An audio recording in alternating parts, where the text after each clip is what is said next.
Mars media நேயர்களுக்கும் அன்பர்களுக்கும் இந்த நாள் இனிய நாளாக அமைய எல்லாம் வல்ல இறைவனை பிரார்த்திக்கின்றோம். இந்த சேனல் உங்களுக்கு பிடிச்சிருந்தா மறக்காம சப்ஸ்கிரைப் பண்ணுங்க, ஷேர் பண்ணுங்க, லைக் பண்ணுங்க, கமெண்ட் பண்ணுங்க. எனதருமை கும்பராசி நேயர்களே, இந்த பதிவில் நம்ம என்ன பார்க்க போறோம் அப்படின்னா, நிகழும் மங்களகரமான குரோதி வருடம் ஆடி மாத ராசி பலன். இந்த ஆடி மாசத்துல உங்களுக்கு எந்தெந்த கிரகங்கள் அற்புதமா வேலை செய்ய போறது, எந்தெந்த கிரகங்கள் மூலமா நீங்க கவனமா இருக்கணும், பரிகாரமா என்ன பண்ணினா ரொம்ப விசேஷம் அப்படிங்கறத பத்திலாம் நம்ம இப்ப தெளிவா பார்க்க போறோம். உங்களோட சுகஸ்தானமாக 4ஆம் இடத்துல 2-11 கூடிய அதிபதி குரு பகவான், அதே மாதிரி 3-10 கூடிய அதிபதி செவ்வாய், 2 பேரும் சேர்ந்துட்டு குருமங்கள யோகத்தை உங்களுக்கு சூப்பரா கொடுக்குறாங்க. ஏன்னா சுகஸ்தானம்ங்கிறது சுகத்தை அனுபவிக்கக்கூடிய ஒரு ஸ்தானம், அற்புதமான தாயாரின் ஸ்தானம், அதாவது கல்வி ஸ்தானம் எல்லாமே 4ஆம் இடம்தான். அந்த 4ஆம் இடத்துல குரு இருக்கிறது கொஞ்சம் பரவாயில்லை அப்படின்னாலும் இந்த இடத்துல செவ்வாயும் கூட இருக்கிறதுனால இந்த தடவை உங்களுக்கு குருமங்கள யோகம் உண்டாருது. அதனாலே இந்த வேலைகள்லாம் எந்த அளவுக்கு செய்யறோ அதுக்குண்டான வருமானம் உங்களுக்கு கண்டிப்பா கிடைக்கும். அதேமாதிரி தொழில் வியாபாரமும் பரபரப்பா செய்வீங்க, அதுக்குண்டான லாபம் உயர்வுகள் கண்டிப்பாக வந்து சேரும். சீருடை பணியாளர்களாகிய காவல், இராணுவம், தீயணைப்புத்துறை, மருத்துவத்துறையில் வேலை பார்க்கும் அன்பர்களுக்கு எதிர்பார்க்கும் இடமாற்றம், பதவி மாற்றம், பதவி உயர்வு, சம்பள உயர்வு அருமையாக வந்து சேரும். உற்றார் உறவினர்களின் ஆதரவு அதிகமாக இருக்கும். வெளிநாடு அல்லது வெளியூர் செல்லக்கூடிய வாய்ப்புகள் உண்டாகும். ஆன்மீக பயணங்களை திட்டமிட்டு செய்வீர்கள். குரு பகவானின் பார்வை பலம் உங்களது ஆயுள் ஸ்தானத்தில் விழுவதால் மனதில் ஒருவித சந்தோஷம் குடிகொள்ளும். அடுத்தபடியா ஜீவனஸ்தானத்தில் விழுவதால் உத்தியோகத்தில், தொழில் வியாபாரத்தில் சிறப்பான சூழ்நிலை நிலவும். அடுத்தபடியா 9ஆம் பார்வையாக உங்களது விரயஸ்தானத்தில் விழுறதுனால செலவுகள் அதிகரித்த வண்ணமாகவே இருக்கும். சிலருக்கு விலை உயர்ந்த பொருட்களை வாங்கி மகிழும் வாய்ப்புகளும் உண்டாகும். அதே மாதிரி அடுத்தபடியா பகை ருண ரோகஸ்தானத்தில் 5-8 கூடிய அதிபதி புதன், 4-9 கூடிய அதிபதி சுக்கிரன், களத்திராதிபதி சூரியன், 3 பேரும் 6ஆம் இடத்துல இருக்கார். 6ஆம் இடத்துல இருக்காங்க அப்படிங்கும் போதே இந்த புத பகவான் இருக்கிறது என்ன விசேஷம் அப்படின்னா, உத்தியோகத்துல கொஞ்சம் கவனமா இருந்து உயர்வுகளை பெறுவீங்க அறிவுபூர்வமாக. ஏன்னா அவர் தான் உங்களுக்கு பஞ்சமாதிபதி, ஆயுள் ஸ்தானாதிபதி. அதனால நீங்க அதை வச்சே சம்பாதிப்பீங்க, என்ன உங்க புத்தி கூர்மையை வச்சே. அடுத்தபடியா 4-9 கூடிய அதிபதி சுக்கிரன் 6ஆம் இடத்துல இருக்கிறதுனால பரபரப்பா இருப்பீங்க, மனசுல ஒரு சந்தோஷம் இருக்கும், பொழுதுபோக்கு அம்சங்களில் நாட்டம் அதிகரிக்கும், தந்தை வழி உறவினர்கள், தந்தையார் ஆதரவா இருப்பாங்க. அந்த மாதிரி உறவினர்களே இந்த தடவை ஓரளவுக்கு அனுகூலமா இருப்பாங்க. அப்படின்னாலும் சில உறவினர்கள் மூலமா சில குழப்பங்கள் வரலாம். அடுத்தபடியா களத்திராதிபதி சூரிய பகவான், களத்திராதிபதி சூரிய பகவான் இருக்கிறதுனால உத்தியோகத்துல பரபரப்பா இருப்பீங்க, ரொம்ப அற்புதமா வேலை செய்வீங்க. அதனாலே உங்களுக்கு உயர்வுகள் ஆட்டோமேட்டிக்கா கிடைக்கும். அதுவும் மறைமுக எதிர்ப்புகளை முறியடித்து வெற்றி காண்பீர்கள். இந்த சக ஊழியர்கள்லாம் உங்களுக்கு ரொம்ப பயந்து போய் வேலை செய்வாங்க, ஐயோ அப்படின்னு. அதே மாதிரி வாழ்க்கை துணை உங்களுக்கு ரொம்ப அனுகூலமா இருப்பாங்க. இந்த தடவை வருமானம் வர்றதுனால கடன் சுமை குறையும், உடல் ஆரோக்கியம் சிறப்படையும். 1-8-2024 முதல் இந்த சுக்கிர பகவான் 7ஆம் இடமாகிய களத்திரஸ்தானத்துக்கு வரதுனால நீங்க என்ன பண்ணணும், தொழில் வியாபாரத்தில் இருக்கிறவாள்லாம் கூட்டாளிகள்கிட்ட கொஞ்சம் வம்பு வழக்கெல்லாம் வச்சுக்க கூடாது, அனுசரித்து போறது ரொம்ப நல்லது. அதே மாதிரி உத்தியோகத்துல இந்த சக ஊழியர்கள்ட்ட எல்லாம் கொஞ்சம் அனுசரணையா நடந்து போறது ரொம்ப நல்லதுங்க. முதல்ல வாழ்க்கை துணை வழி உறவினர்கள் அவங்கள கொஞ்சம் கவனிச்சுக்கிறது ரொம்ப நல்லது. அவங்க கிட்ட தேவையில்லாத தர்க்கம் வேண்டாம், சரியா? அடுத்தபடியா அஷ்டமஸ்தானமாகிய 8ஆம் இடத்துல கேது பகவான், என்ன 8ஆம் இடத்துல கேது இருக்கார் அப்படின்னாலே குடும்பத்துல குழப்பம் இருக்கத்தான் இருக்கும். அதாவது ஏன் அப்படின்னா திருமணம் ஆகலை அப்படிங்கிற ஒரு கவலை இருக்கும், அதனாலேயே குடும்பத்துல குழப்பம் இருக்கும். சரி, திருமணம் ஆயிடுத்து, குழந்தை பாக்கியம் இல்லையேங்கிற குழப்பம், அதனாலேயே குடும்பத்துல குழப்பம். இப்படி ஒன்று ஒன்றா குழப்பத்துல தான் இருக்கே தவிர ஒரு நிம்மதியான ஒரு பொழைப்பு இல்லை, அதுதான் உண்மை.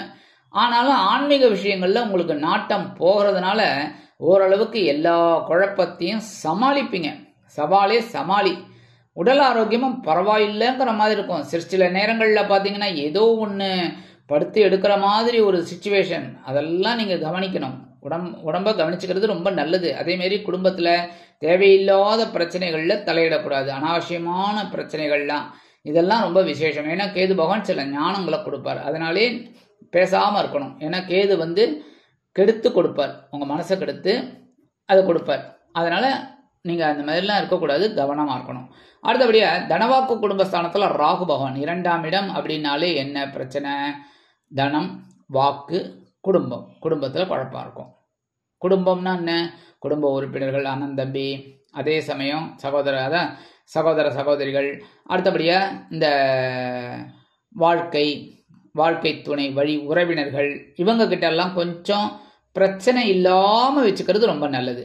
ஏன்னா அனாவசியமான பேச்சுக்கள்னால அந்த ப்ராப்ளம் அதிகமாகும். அதனால தான். அதேமாரி கொடுத்த வாக்குறுதிகளையும் நீங்கள் காப்பாற்றி முடிக்கிற மாதிரி இருக்காது. அதனாலே உங்களுக்கு மனசில் ஒரு பிரச்சனை இருக்கிற மாதிரி இருக்கும். அதனாலே யாருக்கும் வாக்குறுதிகளை கொடுக்காதீங்க. சரியா? இதை நான் செஞ்சு தரேன், அதை செஞ்சு தரேன் அப்படின்லாம். உத்தியோகத்தில் நீங்கள் கவனமாக இருக்கணும் உங்கள் வேலையில். அதேமாரி தொழில் வியாபாரத்துலையும் கவனமாக இருந்ததுனால ரொம்ப விசேஷமான ஒரு பலன்கள் உங்களுக்கு கண்டிப்பாக கிடைக்கும். இந்த ராகு உங்களுக்கு கொடுத்து கெடுப்பார். என்னன்னா ஒரு பிரம்மாண்டத்தை கொடுப்பார், இப்படி குழப்பத்தெல்லாம்.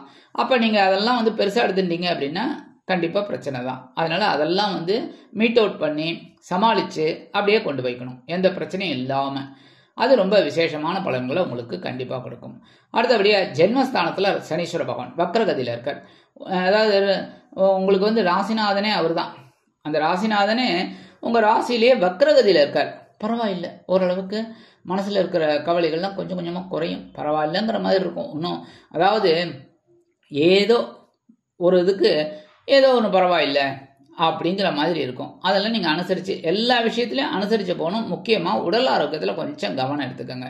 அதாவது உத்தியோகத்துலேயும் சரி, தொழில் வியாபாரத்துலையும் சரி, இந்த மார்க்கெட்டிங்கில் இருக்க பாருங்க, அவங்களுக்கும் சரி வேலை பளு இருக்கத்தான் இருக்கும். கரெக்டாக? எல்லாருமே நிறைய வேலை செஞ்சால் தான் அதுக்கு உண்டான ஒரு உயர்வுகள். அதனால சில நேரங்களில் உடம்பு பார்த்துக்க முடியாமல் போயிடும் டைம். அதனால டைம் டு ஈட், அந்த டைம் பார்த்து சாப்பிட்றது ரொம்ப விசேஷம். அதனால ஒரு டைம் வச்சுக்கோங்க உங்களுக்கு. அதாவது கரெக்டாக 1 மணி அப்படின்னா 1 மணிக்கு வச்சுக்க வேண்டாம். 1:30 மணியா, ரைட்டு 1:30 மணி, இல்லை 2 அந்த ஒரு டைம், அந்த டயத்தை கரெக்டாக கீப்பப் பண்ணுங்க. அந்த மாதிரி இருந்தாலே கொஞ்சம் ஓரளவுக்கு உங்களுக்கு நல்லது. மனசை தெளிவாக வச்சுக்கிட்டிங்கனாலே குழப்பமே கிடையாது. அப்போ என்ன பண்ணணும்? யாரை பற்றியும் நம்ம கவலைப்படக்கூடாது, நம்மளை பற்றியும் கவலைப்படக்கூடாது. நடப்பதெல்லாம் நன்மைக்கே, நடப்பதெல்லாம் நாராயணன் செயல் அப்படின்னு போயிட்டே இருங்க. கண்டிப்பாக நல்லது தான் நடக்கும். அடுத்தபடியாக இந்த சனீஸ்வர பகவான் 3ஆம் இடமாகிய 3வது பார்வையாக உங்கள் சகாயஸ்தானத்தையே பார்க்கறதுனால மனசில் கொஞ்சம் சில நேரங்களில் தைரியம் குறையும். அதெல்லாம் நீங்கள் அவாய்ட் பண்ணுங்க, தைரியத்தை கொண்டு வந்துக்கோங்க. அடுத்தது 7ஆம் பார்வையை உங்களோட களத்திரஸ்தானத்தை பார்க்குறார். அதனால உங்களுக்கு என்ன பண்ணணும்? கொஞ்சம் வாழ்க்கை துணை வழி உறவினர்கள் அவங்கக்கிட்டலாம் கொஞ்சம் அவங்களோட உடல் ஆரோக்கியம் அவங்க இதெல்லாம் கவனமாக இருக்கிறது நல்லது, பேசுகிற வார்த்தையில். அதேமாரி ஜீவனஸ்தானத்தில் 10ஆம் பார்வை விழுறதுனால நீங்கள் கொஞ்சம் பரபரப்பாக இருக்கிற மாதிரி தான் இருக்கும்.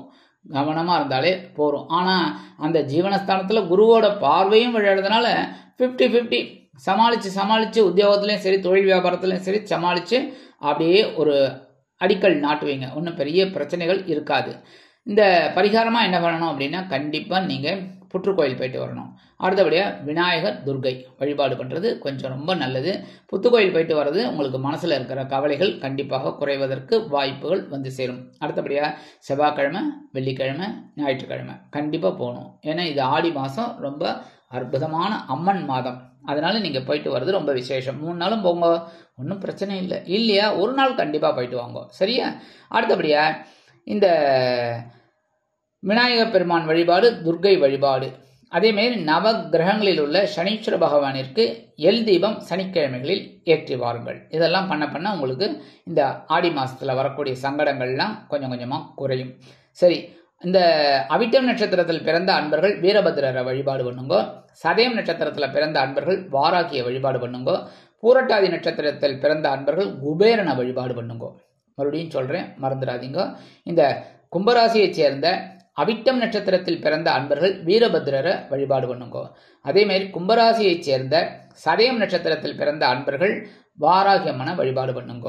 அதேமாதிரி கும்பராசியைச் சேர்ந்த பூரட்டாதி நட்சத்திரத்தில் பிறந்த அன்பர்கள் குபேரனை வழிபாடு பண்ணுங்க. இந்த மாதிரி வழிபாடு பண்ண மனசில் இருக்கிற கவலைகள் குறையும்.